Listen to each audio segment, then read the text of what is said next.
아시다시피 이 강아지를 길러요. 근데 우리 아내가 그래요, 저한테. 아니, 이 강아지도 방구를 다 끼네. 뭐 강아지 방구 끼는 거 아세요? 모르죠? 예, 강아지가 방구를 끼워. 특히 우리 개는 예, 뭐 방에서도 기르는 놈인데 밥은 안 줘요. 사람 먹는 밥은 안 줘요. 대신 이 간식을 이렇게 주는데 요놈이 꼭 받아 먹는 게 좋아하는 게 있어요. 고구마를 그렇게 좋아하네요. 예, 고구마. 고구마 속은 제가 먹고 껍데기까지 좀 다 받아 먹어요, 이놈이. 근데 이 고구마를 진짜 잘 먹거든요. 근데 고구마를 먹으면 나타나는 현상. 방구를 껴. 네, 방구가 작다 그러면 화장실 가야 되는 거야. 우리 놈은 그 안에서 변을 못 봐요. 그래서 아침 저녁으로 꼭 이렇게 밖에 나갔는데 방에서 막 보이면 이제 변 보러 가는 그런 거야. 저는 방구 이야기를 이렇게 했는데 방구 이야기하는 게 좀 간단해서 좀 못 적어요.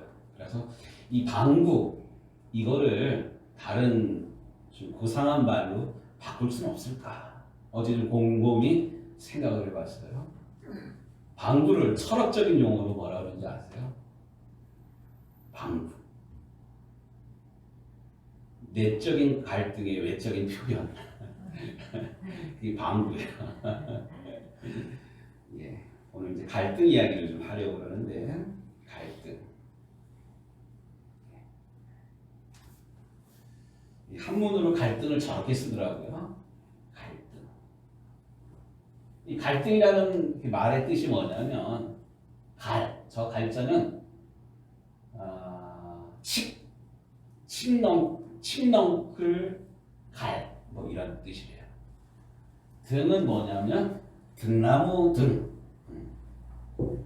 YTN에서 그 전에 뭐 이런 비슷한 거를 보도한 것 같은데 칡과 등나무가 만나면 어떻게 될까?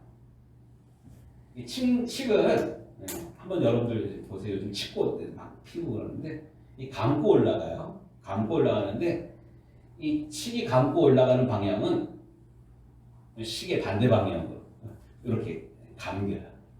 근데 등나무는 또 반대로 오른쪽으로 이렇게 돈다 그래요. 한번 자세히 이렇게 보셔요. 이 말이 뭔 말이냐면 전혀 달라. 다른 나무가 이렇게 만나니까 엉기고 이 갈등이에요. 이 부부지간에 한번 좀 보셔요. 여러분 손깍지 한번 이렇게 껴보세요. 껴보세요. 예, 딱 하나의 자연스러운 그런 부분이 있어요. 자연스러운 거를 볼 때 하나님이 쫙 지어주신 뭐 이거예요. 근데 이거를 조금 엇갈려가지고 이렇게 한번 껴보세요. 왠지 이게 불편해. 사실 우리가 이렇게 만난다는 게 저도 이제 우리 아내랑 올해 25년째 이렇게 살고 있는데 우리 아내 그러니까 저한테 없는 좋은 것들이 있는데 또 제가 20여 년 동안 살아왔던 그 삶의 패턴이랑 다른 그런 것이 있어요. 어저께 아침에 우리 아내가 감자를 볶았어요.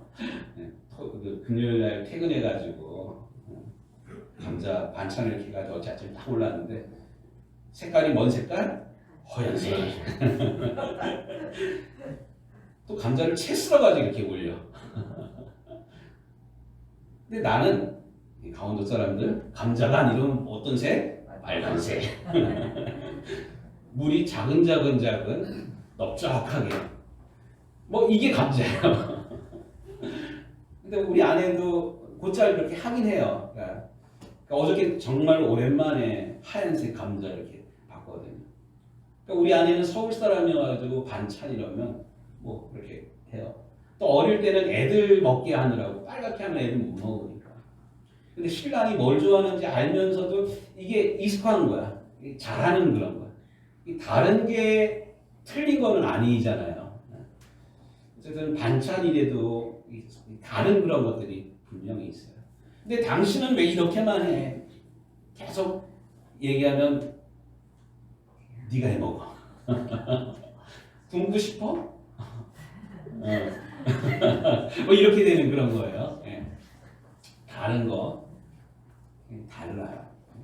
다른 게 다른 거지 틀린 거는 아니거든요. 감자 그렇게 볶는다 그래야지 감자가 뭐 고구마가 되는 건 아니에요. 꼭 빨간 감자만 감자냐? 네, 감자를 강원도 분들은 감자를 이제 6월달에 하지 때 감자를 캐면 분이 나오는 감자를 먹어요. 생감자도 먹지만 강원도 사람들은 감자를 어떻게 먹냐? 고추장에다 찍어 먹어요. 고추장에다가 춘천 안 그러나? 근데 서울 사람들은 이 찐감자를 뭐를 먹냐면 소금 찍어 먹고 설탕 찍어 먹어요. 젊은 애들은 케찹 찍어 먹어. 마요네즈 찍어 먹어. 그렇다고 이게 맞고 이게 틀리고 이런 건 아니에요. 다른 것일 뿐. 근데 다른 게 부각이 되면 싸우는 거야. 이거 안 싸우고 살고 싶은데 그러질 않거든요. 그래서 어쨌든 우리가 살아가면서 만나게 되는, 경험하게 되는 이 갈등, 이것을 어떻게 풀어야 되는지, 갈등을 풀어야 되잖아요. 말 안 한 채 하루, 이틀, 일주일, 한 달. 말 안 한 채 꼴도 보기 싫어가지고 잠자리 따로 하고, 밥 따로 먹고, 잠 따로 자고. 의외로 이런 사람들이 많아요. 이렇게 되면 애들만 다 커봐. 애들 식장 가면 가봐. 지난주 뉴스 중에 황혼 이혼이 그렇게 또 늘고 있대네요. 그럴 수밖에. 코로나 밖에 나가지 못하고 하루 세끼 계속 집에 있고 하루 세끼 다 챙겨주는 거야. 이렇게 싸울 수밖에 없는 그런 거. 그러니까 황혼 이혼. 80 다 돼가지고 이혼한. 이혼하고 뭐 오죽했으면 이혼을 했을까. 그런데 이 다른 이 갈등의 상태를 어떻게 풀어야 될지를 몰라가지고 말 안 하고 좀 해가지고 각방스 이러다가 올커니 잡은 거야. 기회를 잡은 거야. 남남이야. 이혼하면 더 행복해야 되는데 그렇지도 않겠구만. 그래서 오늘은 이 갈등을 어떻게 풀어야 되는지, 이 갈등의 원인이 뭔지부터 좀 한번 좀 살펴보도록 하겠습니다. 에베소서 4장에 이런 말씀이 나와요. 에베소서 4장 26절. 분을 내어도 죄를 짓지 말며 해가 지도록 분을 품지 말고 마귀에게 틈을 주지 말라. 하나님의 말씀이에요. 뭐 분낼 수 있어요. 화날 수 있지. 사람인데 감정이 있는데 왜 항상 웃겠어요? 목사는 화 안 낼 것 같죠? 우리 집사람 표현대로 살아보라 그래. 장로님은 안 싸울 것 같죠? 살아보라 그래. 다 분내요. 분낼 수 있어요. 사람이니까. 근데 분을 내어도 죄를 짓지 말면, 이 성경의 가르침이 분은 낼 수 있다는 거예요. 분은 내어도 죄를 짓지 말며 해가 지도록 분을 품지 말고. 분을 품고 있으면 욕심이 잉태하여 죄를 하고 죄가 장성하여 사망을 낳는 것처럼 이걸 풀지 않으면 이 계속 확대돼요. 특별히 성경의 가르침은 분낸 그런 상태가 뭐랑 연결이 되냐면 그 배후에 마귀가 있다는 거야. 마귀에게 틈을 주지 말며. 이 성경의 이 영적인 원리가 뭐냐면 모든 분냄의 배후에는 누가 있냐면 마귀가 있다는 거예요. 마귀, 사단이. 창세기에 보면 하나님께서 좋지 못하여서 하나님이 창조한 게 뭐냐면 부부예요. 하나님이 아담이 잠든 사이에 갈비뼈를 취해서 하와를 만들었을 때 하와를 제일 먼저 하와를 보자마자 제일 먼저 터뜨렸던 아담의 이 탄성이 있어요. 기쁨의 감탄사. 내 뼈 중에 뼈요, 살 중에 살이다. 우리가 결혼할 때 이런 설렘이 있었어요. 연애할 때. 종영이 연애하나? 연애할 때는 보면 좀 전까지 만나고 왔는데 11시, 12시 늦게 헤어지고 와가지고 밤새 또 전화하는 거야. 잘 갔냐고. 힘들지 않았냐고. 저는 또 감성적이라 시까지 읽어줬어요. 내 뼈 중에 뼈요, 살 중에 살이다. 하나님이 짝지어 주신 것을 사람이 나누지 못할지다. 결혼하면서 한 달 있다가 이혼해야지 뭐 이런 생각 아무도 사실 안 해요. 벌거벗었으나 부끄러워지 아니하며. 이게 하나님께서 맨 처음에 지으셨을 때 남녀의 그런 모습이 우리의 이야기예요. 그런데 죄가 이 세상에 들어오고, 그 죄라는 것이 뭐예요? 하나님이 금지한 선악을 알게 하는 선악과 열매를 먹은 이후에 아담이 하와가 바뀌게 됩니다. 아담아 네가 어디 있느냐 이랬지만 아담이 내가 부끄러워서 숨었나이다 뭐 이래요. 아니 왜 그랬냐? 하나님이 만들어준 저 여자가, 저 사람이 계속 핑계를 대는 이런 모든 갈등의 배후에는 마귀가 있어요. 태초부터 아담 에덴 동산 때부터 지금까지 모든 갈등의 배후에는 우는 사자처럼 생들자를 찾는 마귀가 있다는 그런 사실을 영적으로 우리가 놓쳐서는 아니 됩니다. 두 번째는 인간은 사회적인 존재예요. 더불어 살아가는. 사회적인 존재라는 것은 혼자는 살아갈 수가 없어요. 같이 살아가야 되는데 같이 살아가는 사람이 나랑 달라요. 아까 우리 감자 반찬 얘기를 했는데 맛이 달라요. 된장찌개를 끓이더라도 우리 엄마가 끓여주는 된장찌개랑 장모님이 끓여주는 된장찌개랑 맛이 좀 달라요. 종영이 나중에 장가 가가지고 제일 먼저 느끼는 게 종영이는 엄마가 해주는 김치만 먹지. 나중에 봐라. 김치에 손이 가나. 이게 달라요. 아까 손을 이렇게 끼면 자연스러운데 한 5cm, 2cm도 안 되는 손을 이렇게 하면 좀 어색해요. 어색할 수밖에 없는 우리가 존재예요. 이 어색하고 다르다. 이것은 우리가 사회적인 그런 존재론적으로 보면 갈등할 수밖에 없는 그런 존재들입니다. 이런 갈등에서 어떤 일들이 생겨나냐면 회피합니다. 아까 창세기 3장에 보면 맨 처음에 내 뼈 중에 뼈요 살 중에 살이로다 이렇게 감탄했던 아브라함이 여호와의 낯을 피하여 동산나무 사이에 숨은지라. 회피라는 그런 모습으로 나타나요. 갈등이 생기면 꼴 보기 싫잖아요. 두 번째는 두렵습니다. 하나님의 소리를 듣고 자기가 벗었으므로 두려워하여 숨었나이다. 맨 처음에 아담이 하와를 보았을 때 내 뼈 중에 뼈요 살 중에 살이로다. 벗었지만 부끄럽지 아니하였는데 싫은 거야 이제. 맨 처음에는 제가 우리 아내랑 연애할 때 우리 아내 눈동자에 반해가지고 연애를 했거든요. 지금도 눈은 이뻐요. 네, 눈이 이뻐요. 진짜라니까요. 네. 그런데 우리 속담에 그런 말이 있잖아요. 네, 마누라가 이쁘면 처같이 말뚝도 이쁜데 뭐가 하나가 제가 얘기하기 좀 저 사람이 요즘 나한테 좀 뚱해 있어요. 뚱하면 사랑스러울 때는 열심이고 열정적이고 하나님 일하고 이러는 게 좋았는데 뭔가 뚱하니까 이제 다 싫어. 이 강단에서 자기 얘기하는 것도 싫고 다시 하나부터 10까지 다 싫은 거야. 비난합니다.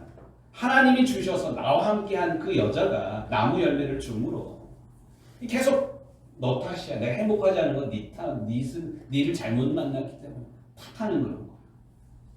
또 종속됩니다. 남편이 너를 다스릴 것이요. 이 여자가 어디 뭐 이렇게 큰 소리 쳐가지고 꼼짝 못하게 만들 종속하는 거. 무거운 짐입니다. 너는 내 평생에 수고하여야 그 소산을 머무리라. 땅은 내게 가시덤불과 엉겅퀴를 낼 것이며. 하나님이 맨 처음에 만들어주셨던 에덴 동산의 행복한 작은 천국의 모습이 아니라 식구만 생각하면, 집안만 생각하면, 내 인생만 생각하면 나처럼 바꿔간 사람이 없는 것 같아요. 마지막으로는 허무하게, 자기 인생이 허무하다는 것을 생각하게 됩니다. 3장 19절에 보니까 네가 흙으로 돌아갈 때까지 얼굴에 땀을 흘려야 하리니 흙에서 났으니 흙으로 돌아갈지니라. 인생이 허무하게 끝나는 게 이 갈등 때문에 생기는 여러 가지 파국 효과들입니다. 그런데 이런 갈등이 안 생겼으면 좋은데 생길 수밖에 없는 우리 인생이거든요. 이런 갈등에 대해서 나름대로 이 갈등에 대처하는 그런 모습들이 있어요. 회피감. 쳐다보지도 않는 거야. 머릿속에 싹 잊어버리는 거야. 눈에 보이지만 그림자야. 애들식으로 말해가지고.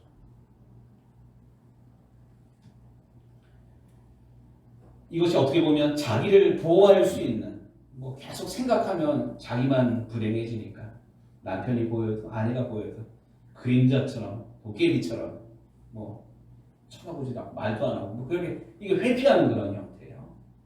때로는 순응하는 형태. 아유, 내가 죽었어. 아유, 나만 죽으면 돼. 시키는 대로, 신랑 원하는 대로 이렇게 살아가는 그런 사람이 있어요. 때로는 경쟁형. 네 주고 나 사자.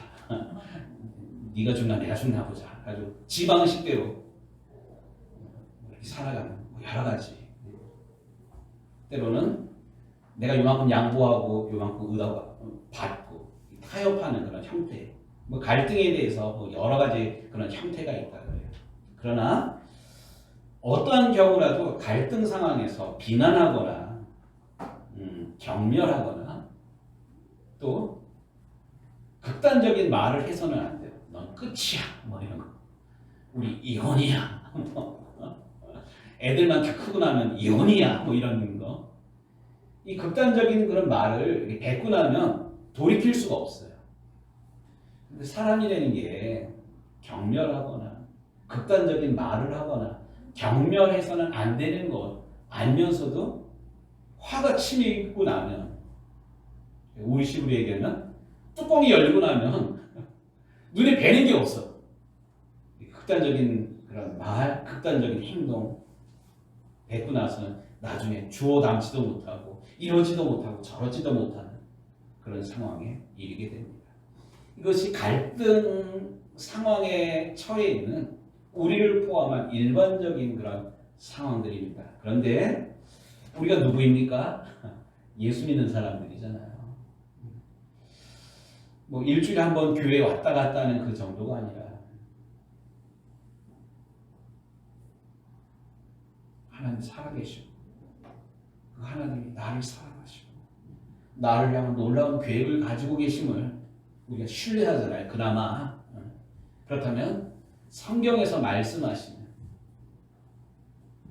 우리 예수님이 가르쳐 주신 이 갈등 해결 방법이 무엇인가? 오늘 말씀을 통해서 그 영적인 원리를 좀 발견했으면 좋겠습니다. 우리 말씀을 좀 다시 한번 읽도록 하겠습니다. 마태복음 18장 15절부터 17절까지 합독하도록 하겠습니다. 네 형제가 죄를 범하거든 가서 너와 그 사람과만 상대하여 권고하라. 만일 들으면 네가 네 형제를 얻은 것이요. 만일 듣지 않거든 한두 사람을 데리고 가서 두세 증인의 입으로 말마다 확증하게 하라. 만일 그들의 말도 듣지 않거든 교회에 말하고 교회 말도 듣지 않거든 이방인과 세리와 같이 여기라. 아멘. 갈등을 푸는 성경적인 원리를 오늘 본문 말씀 가운데서 세 가지를 우리는 발견하게 됩니다. 첫 번째는 모든 갈등을 푸는 열쇠, 키워드. 첫 번째는 1대1로 만나는 거예요. 만나는 거. 8장 15절에 보면 내 형제가 죄를 범하거든 가서 너와 그 사람과만 상대하여 권고하라. 가서 너와 그 사람과만 상대하여 권고하라. 여기 중요한 게 이 너라는 그런 자가, 너라는 사람이 누구인가? 물론 예수님으로부터 이 말씀을 듣는 제자 그룹일 수가 있어요. 이 아침에 하나님의 말씀을 듣는 우리에게 하시는 그런 말씀이기도 합니다. 또한 확장해서 보면 용서는 누가 할 수 있냐면 영적으로 순결한 자만이 할 수가 있어요. 또 위치적으로 윗사람이, 심리적으로 아무 거리낌이 없는 사람이 먼저 용서할 수가 있어요. 예를 들어서 5.18 지났는데 미얀마에서도 사태가 막 일어나고 그러는데 이 광주 사람들이 갖고 있는 그런 한이라는 그런 게 있어요. 근데 전두환 씨가 아무 잘못도 안 했다고 나 모르는 일이라고 계속 이러잖아요. 이 응어리 이거 사실 누가 풀 수 있냐면 당한 사람. 근데 당한 사람이 그냥 못 풀어요 사실. 잘못했습니다. 그냥 그나마 노태우 씨 아들이 노재현 씨인가요? 그동안 아버지 돌아가시기 전에 어쨌든 이거 풀려고 찾아가고 만나고 이런 건 좋아. 맨 처음에는 신선했어. 전두환 씨와 비교해가지고. 그런데 찾아가가지고 잘못했습니다 이렇게 하고 1년 지나고 2년 지났는데도 뭐 맨날 잘못했대. 그러니까 이번엔 광주 사람들이 일어나가지고 인사하려고 했는데 인사도 안 받고 막 이러더라고요. 드리는 그런 말씀은 심리적으로 그러니까 이 용서는 어떤 사람이 할 수 있냐 하면 큰 사람이 또 그 영적으로 순결한 사람만이 심리적으로는 거리낌이 없는 사람이 용서할 수가 있어요. 우리가 부부지간에 갈등이 이렇게 있을 때도 동일합니다. 근데 저 사람이 잘못했어. 약속하고 약속을 안 지켰어. 그 사람이 내가 너 용서할게. 이건 말이 안 돼요. 그나마 심리적으로 거리낌이 없는, 윤리적으로도 그렇고 영적으로도 그렇고 거칠 것이 없는 사람이 용서할 수가 있습니다.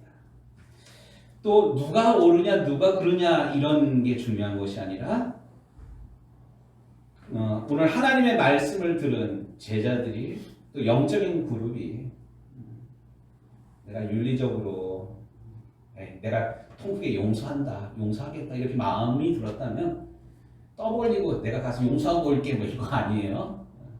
중요한 건 1대1로 가서 너와 그 사람과만 상대하여 1대1로 만나야 돼요. 조용히. 뭐 차를 마실 수도 있고 조용히 대면할 수도 있고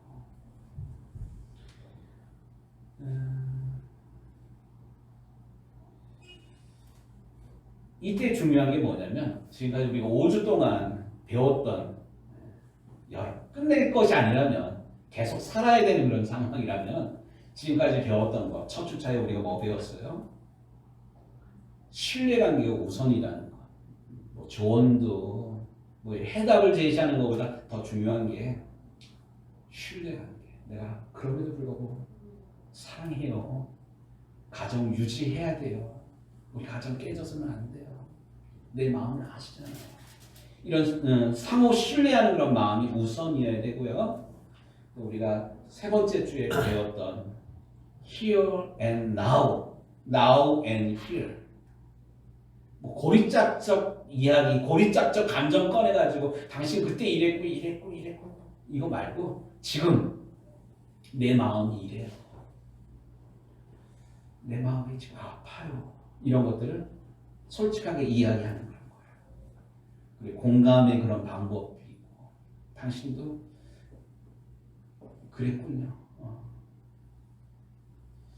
때로는 칭찬, 지난주에 우리 배웠던 칭찬이라는 그런 방법, 이거를 기술적으로 써가지고 이 사람을 돌이키려는 이런 게 아니라 하나님이 짝지어주신, 이 사람을 정말 하나님께서 나를 위해서 맺어주신 배필로 생각을 하고 검은 머리 파뿌리 될 때까지 가난하거나 부하거나 병들거나 그 어떠한 경우라도 하나님 앞에 갈 때까지 우리가 이 가정을, 부부의 연을 지켜나가려면 1대1로 어쨌든 만나야 됩니다. 갈등을 푸는 어쨌든 첫 번째 핵심은 뭐냐면 1대1로 만나라는 거예요. 1대1로 대면하라는 거예요. 대면해가지고 눈 부리키고 뭐 이게 아니라 자기 마음을 이렇게 나누라는 거. 두 번째 16절 말씀입니다. 만일 듣지 않거든 한두 사람을 데리고 가서 두세 증인의 입으로 말마다 확증하라 이래요. 여기 한두 사람의 증인을 데려가라 그랬어요. 증인이라는 게 뭐냐면 자기 편이 아닌 공정하게 중재해 줄 수 있는 증인의 역할을 할 수 있는 그런 사람의 도움을 얻으라는 거예요. 그런데 이 중재할 수 있는 사람이 과연 우리 주변에 몇 명이나 될까? 제가 우리 아내랑 관계가 소원하다고 그래가지고 내가 우리 엄마를 오라 그랬어. 이 중재가 될까요? 엄마는 누구 편이야? 내 편이야, 내 편. 또 내가 소원하다 그래가지고 저 사람이 엄마 오라 그래가지고 장모님 이렇게 불렀어요. 장모님은 누구 편일까요? 화를 안 누르고. 갈등이 생겼을 때 뭐 친정 식구들, 친가 식구들 끌어들이는 게 도움이 안 돼요. 또 우리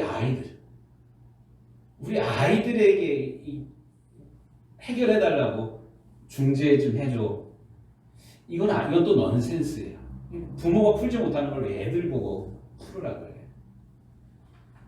또 이 중재해달라고 법원에 이렇게 가면 법원에서 중재를 해줄까요? 법원에서 관심 있는 거는 법원 변호사 이렇게 자문을 받으면 변호사는 뭐 이 가정이 회복이 되는 게 유리하고 불리하고 이거 아니에요. 변호사들은 다 수임료야. 이 이혼 재판이고 이 소송에 이겨가지고 위자료 많이 받고 거기에 따른 건 바이 건 뭐 이렇게 얘기를 하더라고요. 자기한테 그 승소하고 얻는 뭐 요거만 사실 변호사들은 관심이 있어요. 친가, 처가, 법원, 법조계 불가능해요. 그런데 성경에서 이야기하는 유일한 중재자가 있어요. 그게 누구냐면 하나님이죠. 보다 좀 구체적으로 얘기하면 예수님이에요. 우리 부부를 만나게 하신 중매자가 누구냐면 하나님이시기 때문에 내 뼈 중에 뼈요 내 살 중에 살이로다 이렇게 아담이 하와를 처음 만났을 때 이야기했던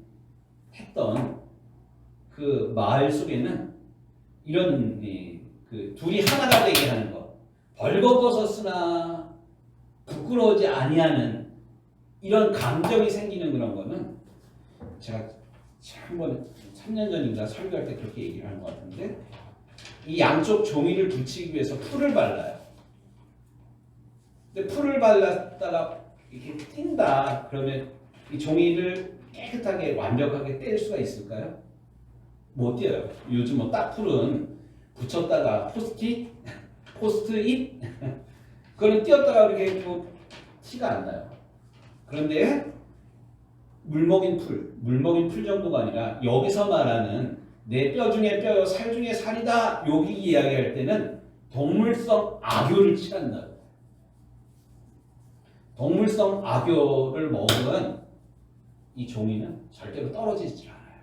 떨어지면 이건 온전한 옛 모습을 복원하는 게 아니라 다 망가지고 찢어지는 그런 상황. 우리의 부부 관계를 온전케 하는 중재자는 예수님밖에 사실 없습니다. 예수님.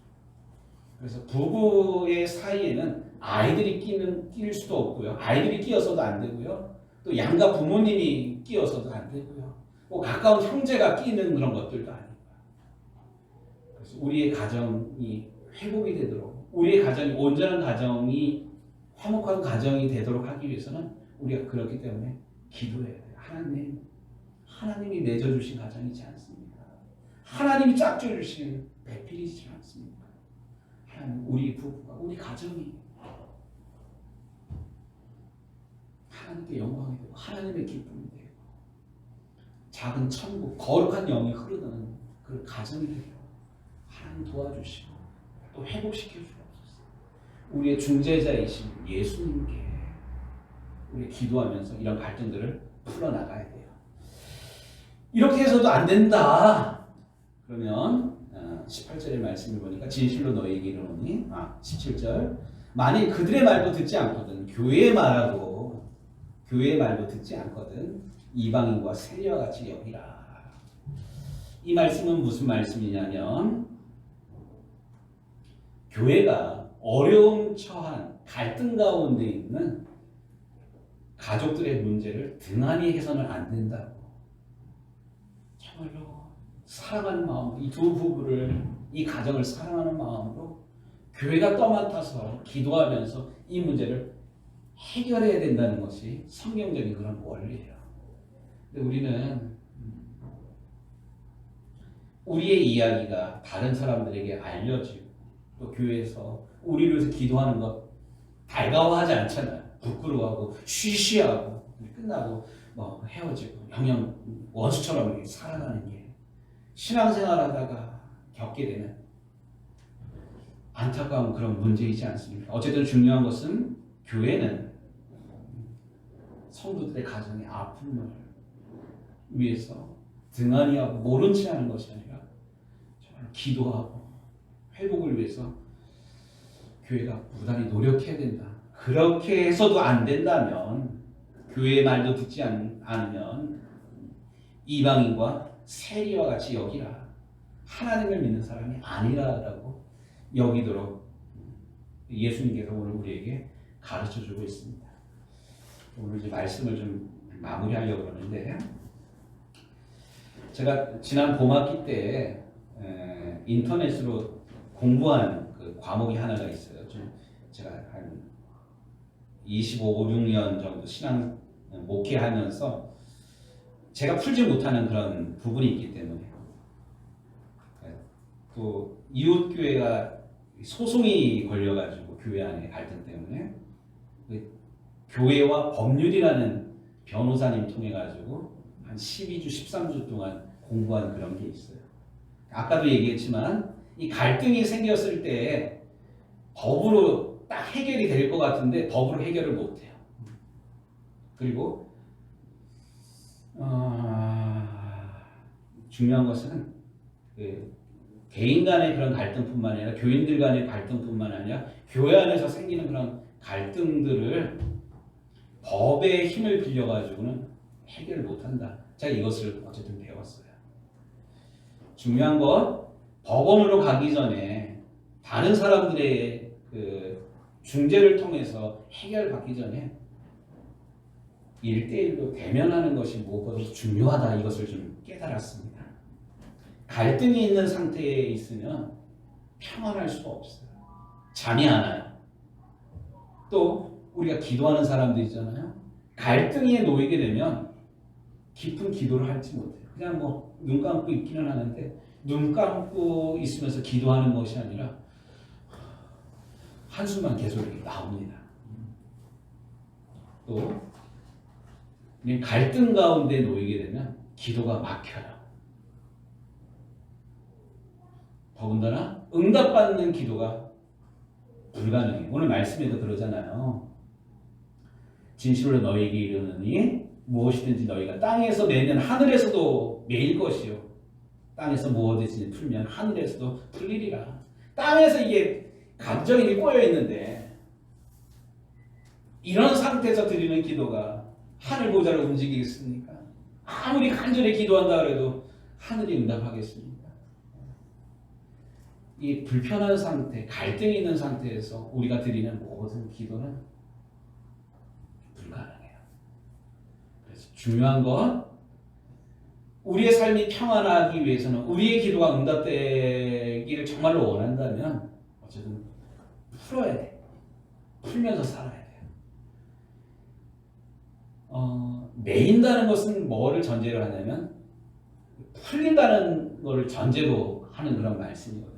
근데 오늘 말씀을 보면 우리가 20절까지 말씀을 읽었는데 21절부터 35절까지 재미난 예수님의 다른 설교 말씀이 두 가지가 나와요. 이게 뭐냐면 이렇게 예수님께서 가르친 다음에 베드로가 아니 예수님 누가 나한테 잘못했어요. 그러면 몇 번 용서해 줘야 됩니까? 다른 사람들은 3번, 3번까지 참는다 그러는데 저는 통 크게 써서 7번 용서해 주면 되질 않습니까?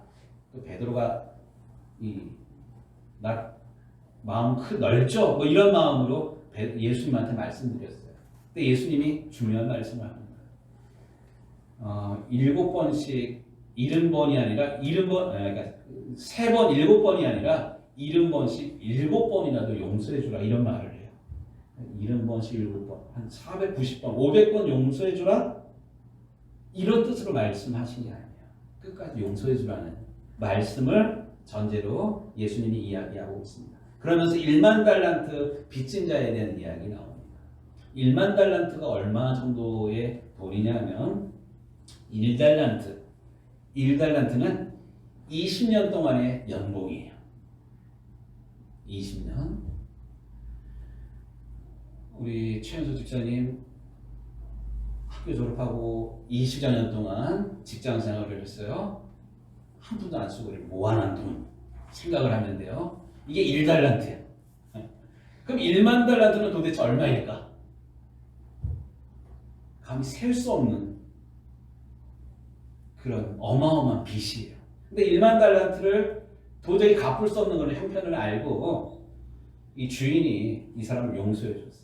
근데 용서받은 사람이 가가지고 길에서 한 친구를 만났는데 멱살을 잡고 너 내 돈 왜 안 갚어? 알고 봤더니만 이 사람은 100데나리온의 빚을 진 사람이에요.